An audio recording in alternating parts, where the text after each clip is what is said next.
आप अभी दो वर्टिकल्स को देख रहे हैं, आर्या फार्मा को भी देख रहे हैं, एग्रो को भी देख रहे हैं, और दोनों वर्टिकल्स बहुत डिफरेंट वर्टिकल्स हैं। एक एफएमसीजी सेल्स है, एक डिफरेंट टाइप ऑफ सेल्स है। तो कहाँ देखते हैं कि कौन से वर्टिकल को आप ग्रो करता हुआ देखते हैं जल्द, या क्या आपका परसेप्शन है उसके ऊपर? दोनों फील्ड दोनों इंडस्ट्री में अपॉर्चुनिटीज़ तो दोनों में है, लेकिन जो काम करने की तरीका रहता है एक्चुअली सेल्स एंड मार्केटिंग के व्यू से, तो एफएमसीजी में थोड़ा ब्रॉड लगता है मार्केट, कि उसमें सभी तरह के कस्टमर्स आ जाते हैं, कोई भी हो, ग्रोसरी से लेकर के मार्ट से लेकर के रिटेलर्स जो रहते हैं वो सभी आ जाते हैं। लेकिन ये इंडस्ट्री थोड़ा स्पेसिफिक लगता है मेडिसिन का, क्योंकि इसमें कस्टमर कैटेगरी थोड़ा स्पेसिफिक है। जैसे अपने कस्टमर होंगे डॉक्टर, केमिस्ट, होलसेलर, यही। उस तरह देखा जाए एफएमसीजी में तो उसमें हर तरह का कस्टमर मिल जाएंगे, होटल रेस्टोरेंट से लेकर के छोटा छोटा रिटेलर, वो सभी आ जाते हैं। तो मुझे लगता है एफएमसीजी का जो थोड़ा ब्रॉड सा मार्केट है, और इसमें स्पेसिफिक है मेडिसिन में, लेकिन काम करने वालों के लिए दोनों जगह एक बढ़िया अपॉर्चुनिटीज़ है।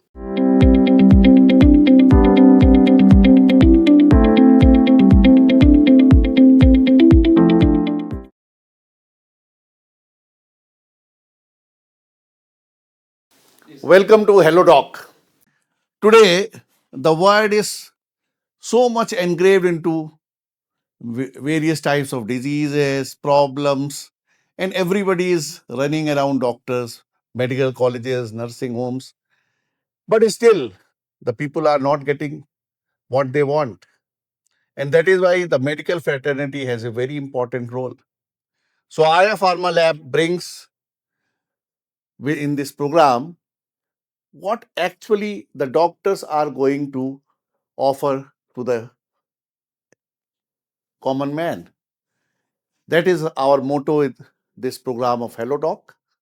So every week, we will be coming out with one doctor who will be with whom we will be discussing on how he is going to serve the society. So with me today is Mr. Kaliram Tharu, who is the HR head of Arya Pharma as well as Agrothai Foods जो है.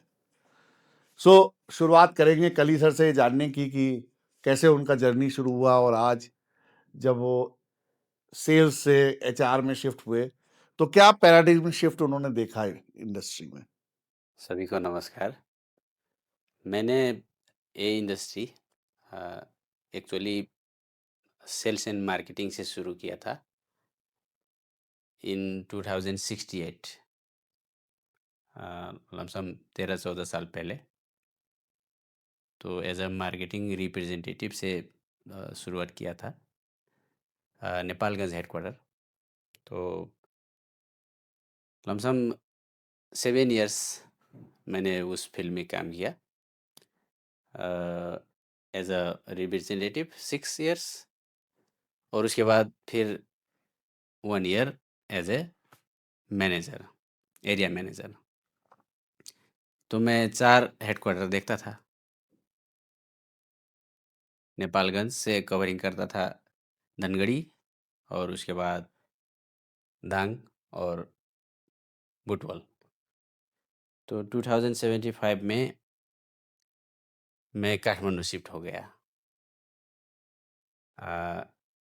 यही company Arya में ही था, तो थोड़ा सा change हो गया। मैं ऑफिस वर्क में आ गया। स्टार्टिंग में एज अ एडमिन स्टार्ट किया था, तो लमसम हाफ ईयर काम करते करते एक और कंपनी भी ऐड हो गया, एग्रोथाई फूड्स। तो मुझे रोल मिल गया एचआर का। तो ये 6 साल से इधर दोनों कंपनी में एज ए एचआर काम कर रहा हूँ, आर्या और एग्रो। तो अभी देखा जाए तो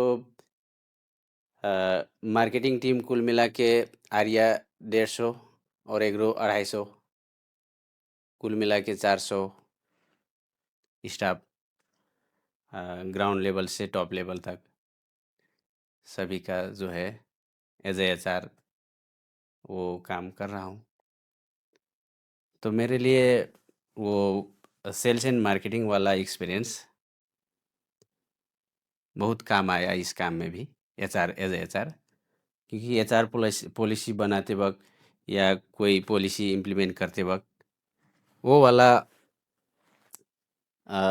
रोल करते वक्त या उस काम में जितने भी एक्सपीरियंस था, तो उससे इस एचआर वाला रोल का जो इम्प्लीमेंटेशन पार्ट्स है और पॉलिसी मेकिंग पार्ट्स है, दोनों में किस तरह किया जाए तो एज अ कंपनी भी बेनिफिट्स और एज अ सेल्स टीम उनको भी एक गुड इन्वायरमेंट मिले, इस तरह का वो एक बड़ी काम की आइडिया आ जाता है। कुल मिला के कहें तो वो इजी हो जाता है सभी काम में। तो आपको क्या लगता है कली सर कि सेल्स ज्यादा चैलेंजिंग जॉब था आपके लिए या एचआर का जॉब ज्यादा चैलेंजिंग है? चैलेंजिंग तो अब दोनों काम में अलग अलग सा चैलेंज है, क्योंकि अलग काम है दोनों।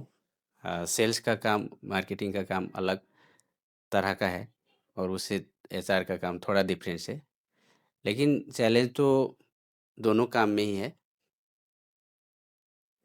लेकिन डिपेंड करता है वो चैलेंज को कैसे एक्सेप्ट किया जाए, उस चैलेंज को अपॉर्चुनिटी में कैसा बदला जाए, वो बात निर्भर करती है।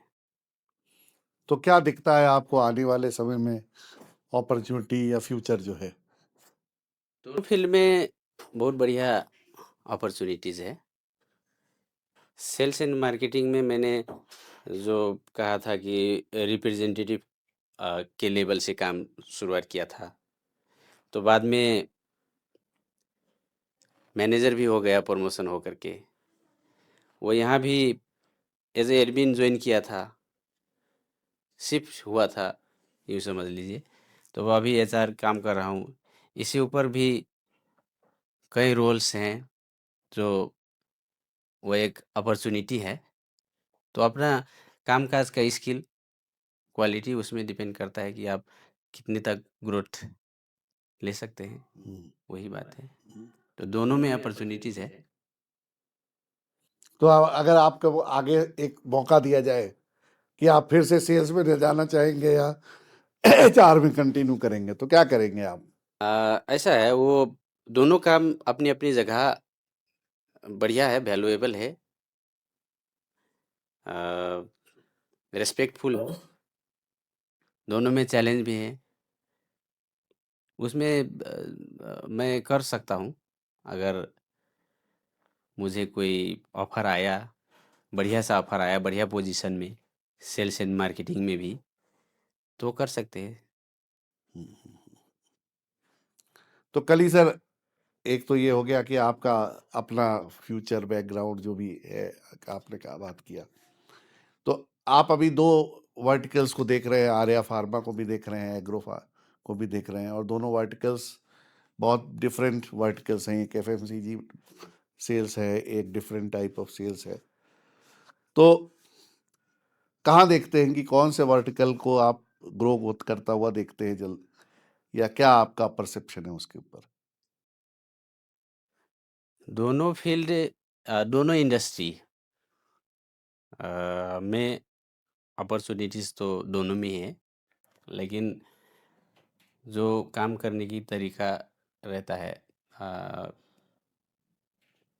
एक्चुअली सेल्स एंड मार्केटिंग के व्यू से, तो एफएमसीजी में थोड़ा ब्रॉड लगता है मार्केट, कि उसमें सभी तरह के कस्टमर्स आ जाते हैं, कोई भी हो, ग्रोसरी से लेकर के मार्ट से लेकर के रिटेलर्स जो रहते हैं वो सभी आ जाते हैं। लेकिन ये इंडस्ट्री थोड़ा स्पेसिफिक लगता है मेडिसिन का, क्योंकि इसमें कस्टमर कैटेगरी थोड़ा स्पेसिफिक है। जैसे अपने कस्टमर हो गए डॉक्टर, केमिस्ट, होलसेलर, यही। उस तरह देखा जाए एफएमसीजी में तो उसमें हर तरह का कस्टमर मिल जाएंगे, होटल रेस्टोरेंट से लेकर के छोटा छोटा रिटेलर, वो सभी आ जाते हैं।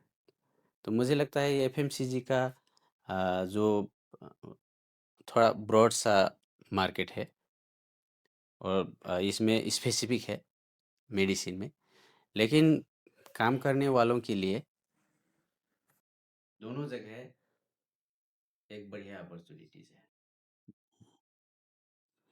सो अगर कल ही सर मतलब कुछ जैसे आपने बहुत सारी चीज़ें नई करी हैं होंगी जब आपने एज एच आर ज्वाइन किया, अगर कोई एक फिर से कोई नई चीज़ आप शुरू करने में चाहते हो कंपनी के अंदर, तो क्या नई चीज़ सबसे पहले शुरू करेंगे? अभी तो वो कहना थोड़ा मुश्किल ही लगेगा कि क्या नया करें। उसके लिए कुछ प्लानिंग भी करना होता है कुछ चीज़ करने के लिए। फिलहाल तो एज ए एचआर कर रहे हैं। तो जैसे एचआर सिस्टम जो रहता है वो किस तरह से पूरे टीम को मोबिलाइज करे, और बेहतर, जैसे टेक्नोलॉजी का यूज हुआ, टीम मैनेजमेंट का बात हुआ, ये सभी जो है एक आज के ज़माने में जितनी भी नए नए टेक्नोलॉजी आज आ रहे हैं, सॉफ्टवेयर आ रहे हैं, वो चीज़ सब यूज़ करके जो एक कंपनी को बढ़िया पोजीशन में ला सके, वो वाले टॉपिक में काम करना चाहते हैं। थैंक यू कली सर, आपने जो अपने इंसाइट्स दिए दैट वाज गुड, और वी आर होपफुल कि आपके लीडरशिप में जो है हम लोग आगे अच्छा करेंगे। Thank you. आपको भी थैंक यू, मुझे बुलाए इस कार्यक्रम में। धन्यवाद।